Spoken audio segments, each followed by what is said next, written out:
Hello students, welcome to magnet brains. मैं Rupali Verma. Magnet brains आपको free education provide कराता है और साथ ही कुछ न कुछ आपके लिए नया लेकर आता ही रहता है ताकि पढ़ाई में कोई भी परेशानी आपको फेस ना करनी पड़े।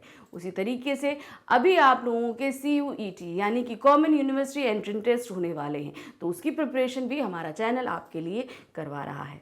तो आज जो हम करवाने वाले हैं, यानी कि जैसे आपको पता है हम हिंदी प्रिपरेशन आपको करा रहे हैं, हिंदी लैंग्वेज का। तो ये आज का हमारा जो टॉपिक है वो है शब्द संग्रह का भाग 4 यानी कि पार्ट 4 उपसर्ग प्रत्यय। हम लोग पहले भी पढ़ते आए हैं प्रीफिक्स और आपका सरफिक्स, तो इन्हीं को हम फटाफट आज समझेंगे। फिर उसके बाद हम इसके MCQs भी करेंगे। आज नहीं, मतलब नेक्स्ट वीडियो में इसके हम क्योंकि भाई हम समझ लेंगे तो उसकी भाई प्रैक्टिस करना बहुत ज़रूरी है। अगर हम प्रैक्टिस नहीं करेंगे तो चीज़ें गड़बड़ा जाती हैं ना, क्योंकि एकदम से अगर टेस्ट पेपर में बहुत सारे क्वेश्चंस आ जाएं तो हमें लगेगा हम कैसे करेंगे, तो प्रैक्टिस करते रहना चाहिए। तो सबसे पहले आज के वीडियो में हम समझेंगे उपसर्ग और प्रत्यय होते क्या हैं, ये कितने प्रकार के हैं, क्या है, सभी कुछ। तो ये क्या है, सबसे पहले हम यहाँ पर देखने जा रहे हैं हिंदी भाषा में शब्दांश के शब्द निर्माण की 2 युक्तियाँ हैं। यानी कि भाई बहुत तरीके से शब्दों का निर्माण होता है हिंदी में, तो एक और तरीका है जिसमें 2 युक्तियों के साथ हम करते हैं, जिनको हमेशा हम साथ में पढ़ते हैं। एक है उपसर्ग से और दूसरा है प्रत्यय से। इनसे हम नए शब्द का निर्माण करते हैं। अब क्या है ये उपसर्ग, तो सबसे पहले हम समझना क्या शुरू करेंगे, उपसर्ग। उपसर्ग उस शब्दांश को कहा जाता है जो शब्द के पूर्व में जुड़कर उस शब्द के अर्थ को परिवर्तित कर देता है। हिंदी में उपसर्ग प्रायः 3 स्रोतों से आए हैं, संस्कृत, उर्दू, फारसी और हिंदी से। अच्छा, अब सबसे पहले उपसर्ग समझिए। इसके बेसिक कुछ रूल्स हैं, उनको समझ लेंगे ना तो आपके लिए बहुत क्लियर हो जाएगा। उपसर्ग में हमेशा जो चीज़ होती है वो 2 पार्ट में होती है। पहला हमारा जो पार्ट रहता है वो रहता है उपसर्ग, ठीक है, और दूसरा जो पार्ट रहता है वो रहता है मूल शब्द। और तीसरा जो बनता है वो होता है नया शब्द। अब इसको हम कैसे बताएंगे, कोई भी आप ले लो, जैसे लिखो, आप ले लो समर्थ शब्द, ठीक है, क्या हम लेंगे, समर्थ।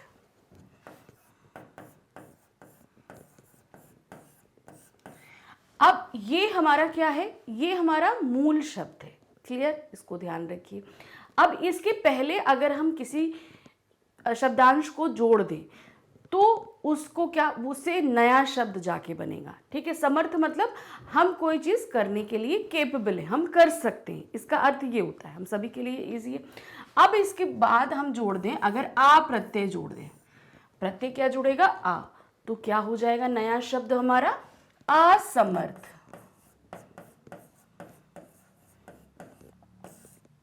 क्लियर, ये हुआ हमारा असमर्थ। तो अब आप देख रहे हैं समर्थ का मतलब था कि हम केपेबल हैं, कि हम कर सकते हैं इस काम को। अगर हमने उसमें आ प्रत्यय जोड़ दिया तो क्या बन गया, वो असमर्थ, यानी कि हम इस कार्य को नहीं कर सकते हैं। अब उसी तरीके से एक हमारा शब्द होता है हार, ठीक है। अब इसमें हमने अगर जोड़ दिया प्रत्यय, क्या हो जाएगा, हार। हार का मतलब आपको पता है ना, हार जाना, पराजित हो जाना। अब अगर इसमें हम जोड़ दें उप, ठीक है, अब उप प्रत्यय अगर हम जोड़ देंगे तो नया शब्द हमारा क्या बनेगा, उपहार। ओके, तो उपहार का मतलब क्या हुआ, गिफ्ट। ओके, अब ये देखिए, जो ये हमारे मूल शब्द थे और इनका जो अर्थ था उससे जो नया शब्द बना वो बिल्कुल अलग था, ये ध्यान रखिए, वो बिल्कुल भी अलग था। अब आपको ये हमेशा ध्यान रखना है, हमेशा, चाहे उपसर्ग हो चाहे प्रत्यय हो, जब भी आप नया उपसर्ग या प्रत्यय जोड़ें या उनको अलग करें, हमेशा मूल शब्द का निकलना जरूरी है। अगर मूल शब्द नहीं निकल रहा है तो समझ लीजिए आपने कहीं गड़बड़ी करी है। और मूल शब्द कैसे निकलता है, यानी कि उसका कोई अर्थ हो। अब मान लीजिए अभी असमर्थ था, आपने अस्त किया तो मर्थ का तो कोई अर्थ नहीं निकलेगा ना, मर्थ का तो इसका तो कोई अर्थ नहीं, तो ये आपने इसका मतलब गलत किया। तो हमेशा जब भी हम याद रखिए, उपसर्ग से मूल शब्द को, यानी पूरा एक शब्द है हमारा, नया शब्द है, उसमें से हम मूल शब्द को अलग कर रहे हैं या प्रत्यय को अलग कर रहे हैं। अब उस कंडीशन में जब भी हमारा मूल शब्द जो बचेगा उसका अर्थ होना जरूरी है।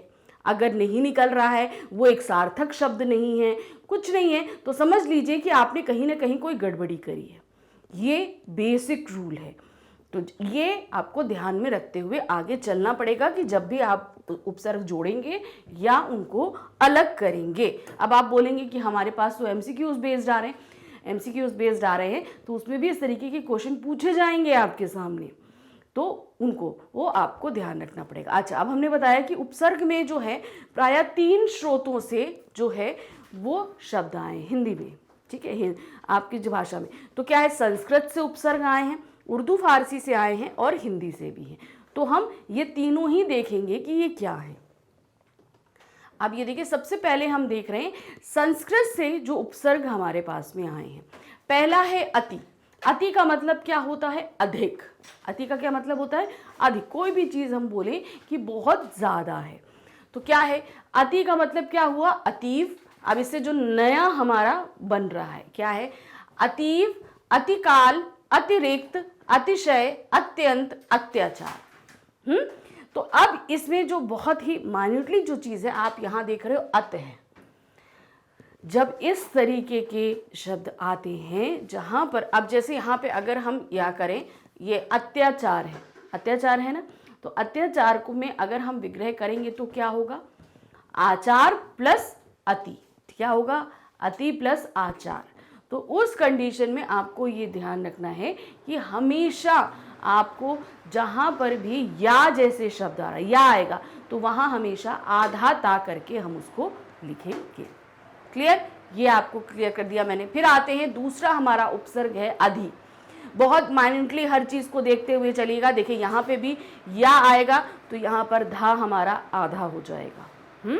तो क्या देखिए, अधिकरण, अब इसमें करण मूल शब्द है, अधि अलग हो गया। अधिकार, इसमें कार मूल शब्द है हमारा। अब ये देखिए या आया ना, तुरंत हमने उसको क्या कर दिया, आधा धा कर दिया। या जहां पर भी आएगा वो आपको ध्यान रखना पड़ेगा। अब क्या है, अध्यात्म, फिर है अधिराज, अध्यक्ष। फिर नीचे आते हैं, हमारा है अनु। अनु का क्या मतलब होता है, पीछे। अनु का क्या मतलब होता है, पीछे, कोई चीज पीछे आ रही। अनुकरण, अनुग्रह, अनुज, अनुस्वार, अनुपात। नेक्स्ट है आपका अप। अप शब्द है, अप का मतलब होता है बुरा या हीन। अपकीर्ति, अपभ्रंश, अपशब्द, अपहरण, अपमान। तो कुछ शब्द तो ऐसे हैं जिनसे हम बड़ी आसानी से बना लेते हैं, लेकिन कुछ ऐसे शब्द हैं जिनमें थोड़ा फेरबदल होता है। जैसे मैंने आपको अधि और अति में भी बताया, जहां ई की मात्रा लगती है वहां पर, यही नहीं, अभी आप आगे देखोगे प्रति शब्द भी आगे देखेंगे तो उसमें भी बदलाव आएगा। यानी कि जहां छोटी ई की मात्रा लगती है उनमें, उन उपसर्गों में कहीं ना कहीं कुछ बदलाव होते हैं। नेक्स्ट आते हैं उर्दू फारसी के उपसर्ग। अब उर्दू और फारसी के कुछ उपसर्ग हैं, क्या है, पहला है अल। अल का मतलब क्या होता है, निश्चित। अब ध्यान रखिएगा, ये उर्दू फारसी के उपसर्ग है। अल गरज, अलबत्ता। नेक्स्ट है एन। एन का मतलब क्या होता है, ठीक। जैसे हम लोग अक्सर बोलते हैं ना, एन वक्त पे आ गए तुम, ठीक है। तो अब ये एन का क्या तात्पर्य होता है, एन का मतलब होता है ठीक समय पे आ गए। एन जवानी, एन वक्त। कम मतलब थोड़ा या दीन। कम का क्या मतलब हुआ, थोड़ा या दीन। कम उम्र, कम कीमत, कम जोर, कम बखत, कम हिम्मत। फिर नेक्स्ट है खुश।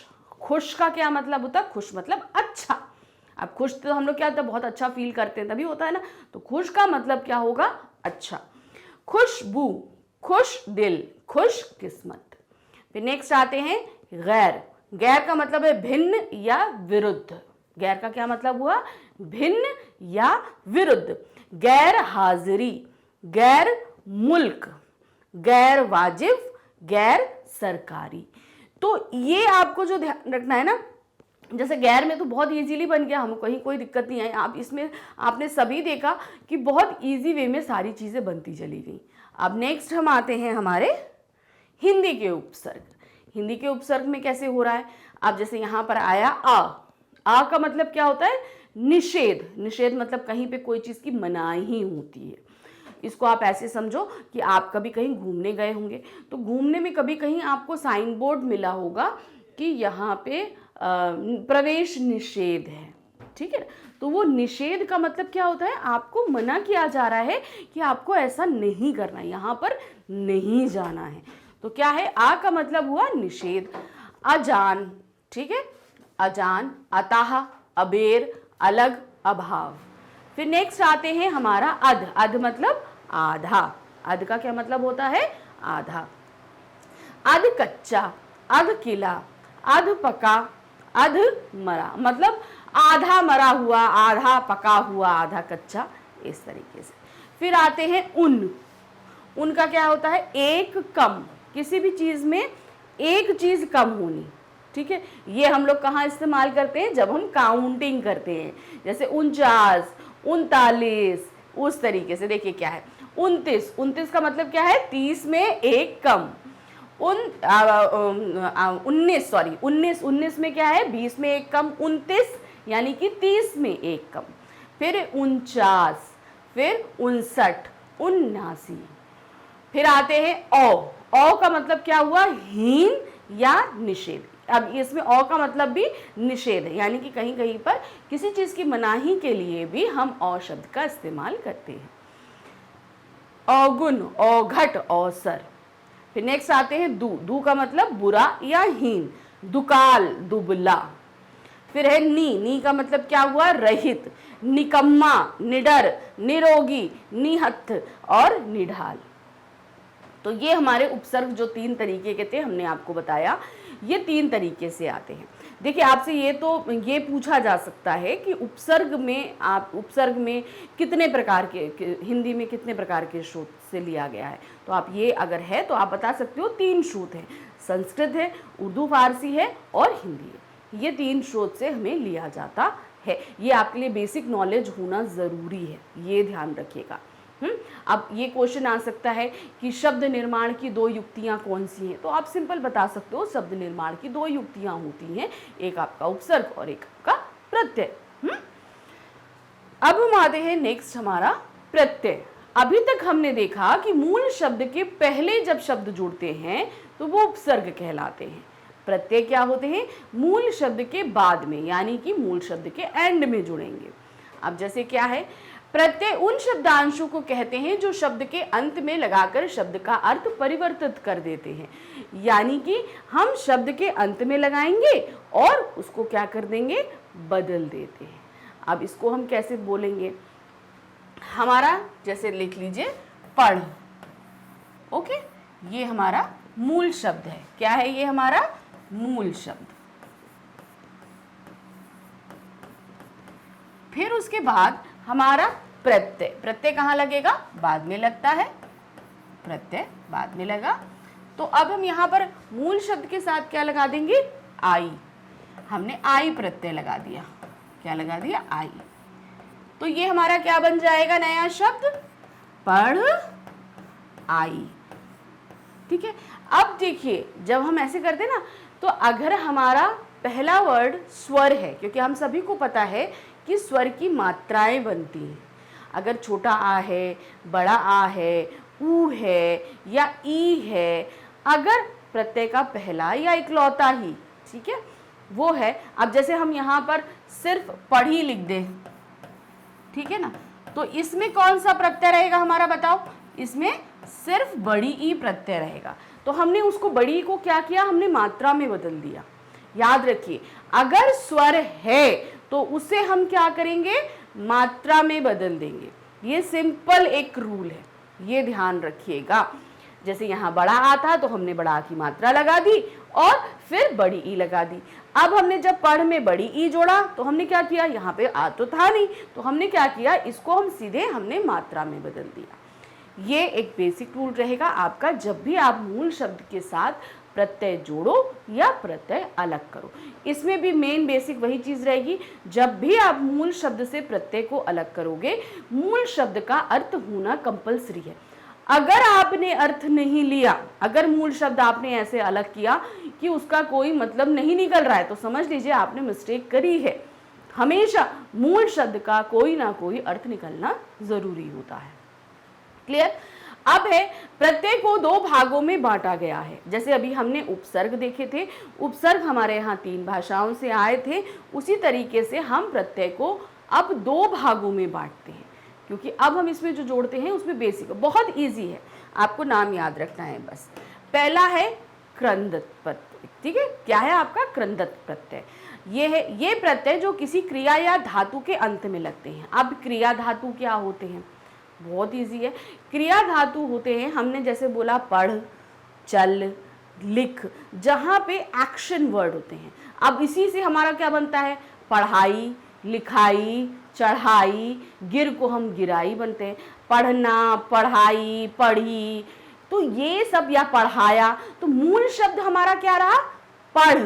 पढ़ में ही हमने सब कुछ किया, तो वो जो मूल होता है ना, पढ़, चल, गिर, ये देखिए ये सब चीजें हमारी, जैसे पढ़ हो गया, चल, गिर है, और फिर आ का मतलब आना, या आना ऐसे कर दो, तो इसमें इसमें तो प्रत्यय जुड़ गया है, तो इसको हम नहीं लेंगे। ठीक है, सिर्फ इसमें आ, तो आप इसमें हो जाएगा खा, खा मतलब खाना। तो ये सब क्या है, इसमें हम हमेशा प्रत्ययों को जोड़कर नहीं बनाते। अब आप ध्यान से देखो, ये सभी एक्शन वर्ड्स हैं, यानी इनसे किसी तरह की क्रिया को संपन्न किया जा रहा है, तो इसीलिए ये सब क्या कहलाते हैं? हमारे धातु। ये हमारे क्या कहलाते हैं? धातु। याद रखिए, क्रिया के जो मूल शब्द होते हैं वो सभी हमारे धातु कहलाते हैं। तो धातु का मतलब आपको समझ में आ गया कि ये सॉलिड चीजें हैं जिनके साथ हम चीजों को और प्रत्ययों को जोड़कर नए बनाते। जैसे यहाँ पर हो गया पढ़, पढ़ना, पढ़ाई, तो अब उसी तरह चल, चलाई, चलना, चलाया होता है ना, तो चल हमारा सभी में आ रहा है। गिर, गिरना, गिराया, गिरी हुई, तो ये बहुत सारी चीजें हैं इस तरीके से। तो ये आपको ध्यान रखना, ये हमारी क्या कहलाती है? धातु। अब इन्हीं धातुओं के साथ जो जुड़ते हैं, जो भी प्रत्यय जुड़ेंगे वो हमेशा क्या कहलाएंगे? क्रंदत। ठीक है, हमेशा क्रिया शब्दों के साथ जब भी कोई प्रत्यय जुड़ रहा है वो क्रंदत प्रत्यय कहलाता है। अब इसका उदाहरण देखिए, हम कृत प्रत्यय यानी कि क्रंदत प्रत्यय का उदाहरण क्या है? अन्न। ठीक है, हमने क्या जोड़ा? अन्न। तो अब यहाँ पर आपका क्या आ रहा है? नयन, सहन और गमन। तो यहाँ पर जो आ है वो क्या हुआ? ये हमारा आ जुड़ जा रहा है इसमें। हमने क्या बोला था? पहला, पहला जो अगर आपका आ रहा है, जैसे हमने यहाँ पर ये नयन, तो यहाँ पर न जो है नय, ठीक है, ये हमारा मूल शब्द है और इसमें हमने अन को जोड़ा है। क्लियर? तो यहाँ पर आप क्या हुआ? ये आ इसमें मर्ज हो गया। आपको पता है व्यंजन के साथ स्वर हमेशा मिल जाते हैं, तो इसलिए वो आ कहाँ मर्ज हो गया? या में। फिर आते हैं त्व, तो यहाँ पर कृत, कृत जो हमारा कर्त है, कर्त हमारा क्या है? क्रिया होती। कर्त मतलब कर्ता, उसके साथ हमने त्व जोड़ दिया। फिर है उक, भिक्षुक। फिर आते हैं अक, गायक, पाठक, चालक, लेखक, पूजक, पालक। फिर नेक्स्ट है इति, पठित, लिखित, आयनीय, दर्शनीय, पूजनीय, श्रवणीय, पठनीय, रमणीय। क्लियर हो गया? आप जब भी देख रहे हो आ है, ई है, इन सभी को हमने उसके पहले वाले व्यंजन के साथ मिक्स कर दिया है। जैसे यहाँ आप देख रहे हैं पठ है, तो पठ इत, पठित आ रहा है, तो हमने यहाँ पर क्या मूल शब्द हमारा है? पठ, और इसमें हमें जोड़ना क्या है? इत। तो ये हमारा पठ था और ये ठा था, इसमें छोटी ई की मात्रा हमने यहाँ जोड़ दी और ये ता हो गया। हमेशा स्वर हमेशा व्यंजन के साथ हमारा मिक्स हो जाएगा। अब नेक्स्ट आते हैं, अब है आपका त्वरित प्रत्यय। त्वरित प्रत्यय वे प्रत्यय जो क्रिया से भिन्न संज्ञा या विशेषण में जुड़ते हैं। तो आपका यहाँ का क्या तात्पर्य हो गया कि जो आपके संज्ञा या विशेषण में जुड़ेंगे। याद रखिए, संज्ञा है, विशेषण या किसी में, क्रिया छोड़कर किसी और में भी जुड़ेंगे, वो हमेशा क्या कहलाते हैं, हमारे त्वरित प्रत्यय कहलाते हैं। यहाँ क्या है, एक वैज्ञानिक, तो अब विज्ञान होता है, याद रखिए, वैज्ञ कोई शब्द नहीं होता। तो इसमें एक आपको ध्यान रखना है, विज्ञान प्लस एक वैज्ञानिक होता है, विज्ञान प्लस एक, ये हमारा होता है वैज्ञानिक। ठीक है, अब यहां पर आप बोलोगे ये कैसे चेंज हुआ। अब अगर आप बना दो विज्ञानिक, तो विज्ञानिक तो शब्द सही नहीं है ना, तो इसलिए हम यहां पर क्या बनाते हैं, वैज्ञानिक। फिर है एक तार्क, एक वार्षिक, धार्मिक, लौकिक और मौखिक। फिर नेक्स्ट आते हैं इत। इत में क्या है, पुष्प प्लस इत, फल प्लस इत, आनंद प्लस इत, आनंदित, आतंक प्लस इत, आतंकित, मर्यादा प्लस इत, मर्यादित, पुलक पुलक प्लस इत, पुलकित। फिर है आई, चौड़ा प्लस आई, चौड़ाई, चतुर प्लस आई, चतुराई, अच्छा प्लस आई, अच्छाई। फिर एरा, सांप प्लस एरा, सपेरा, कस प्लस एरा, कसेरा। नेक्स्ट है ता, शालीन प्लस ता, शालीनता, सुंदर प्लस ता, सुंदरता, लघु प्लस ता, लघुता, जनता, जन प्लस ता, जनता, शत्रु प्लस ता, शत्रुता, वीर प्लस वीरता, मूर्ख प्लस मूर्खता। आलू, कृपा प्लस आलू, कृपालु, निद्रा, क्या निद्रा प्लस निंद्रालु, तंद्रा, तंद्रा प्लस तंद्रालु, ईर्षा प्लस लू, ईर्षालु। तो ये आपके क्या हो गए, प्रत्यय हो गए। तो प्रत्यय समझ में आया। उपसर्ग और प्रत्यय के कुछ बेसिक रूल्स होते हैं जिन्हें मैंने आपको समझा दिया, आप उनको जोड़ो या अलग करो। हमेशा मूल शब्द अपनी जगह सतर, हमेशा जो भी शब्द मूल शब्द में बचेगा उसका अर्थ होना जरूरी। अगर उसका अर्थ नहीं है तो आप कहीं मिस्टेक कर रहे हो। प्रत्यय में जोड़ते समय अगर पहला शब्द स्वर है, पहला वर्ण अगर स्वर है, तो वो हमेशा व्यंजन के साथ मिल जाएगा। ये देखिए, छोटा हो, बड़ा हो, छोटी ई, बड़ी, छोटा हो, कुछ भी हो, हमेशा वो क्या होगा, मात्राओं के रूप में तब्दील हो जाएगा। और उपसर्ग जोड़ते समय कुछ चीजें, जैसे जहां पर छोटी ई की मात्रा है वहां पर आपके साथ अत्य हो जाएगा। याद रखिए, अगर अति है तो वो अत्य में तब्दील हो जाएगा। तो ये हमारा जो बेसिक आपका था वो हमने यहाँ पर क्लियर कर दिया कि उपसर्ग प्रत्यय में क्या चीज़ें आपकी मेन रहती हैं। अब CUT में हमने आपको बहुत सारा कुछ करा दिया है, अभी हमारा काफ़ी कुछ आने वाला भी है। तो ये सारी चीज़ें आप अगर देखना चाहोगे तो कहाँ आपको मिलेंगी, इसके लिए आपको जब हमारे चैनल पे आएंगे तो वहाँ पर CUET दिया है, इसे आप क्लिक करेंगे। क्लिक करते ही आपके सामने CUT के सभी सब्जेक्ट्स आ जाएंगे। इसमें आप जो भी सब्जेक्ट पढ़ना चाहते हो करो, हिंदी भी है इसमें, उसे आप जैसे ही क्लिक करेंगे आपके सामने हिंदी की पूरी प्लेलिस्ट आ जाएगी। बस आपको करना क्या है, हिंदी की प्लेलिस्ट को आपने जो भी वीडियो देखना है उसे क्लिक करना है। क्लिक करते ही आपके सामने जो है वो वीडियो स्टार्ट हो जाएगा।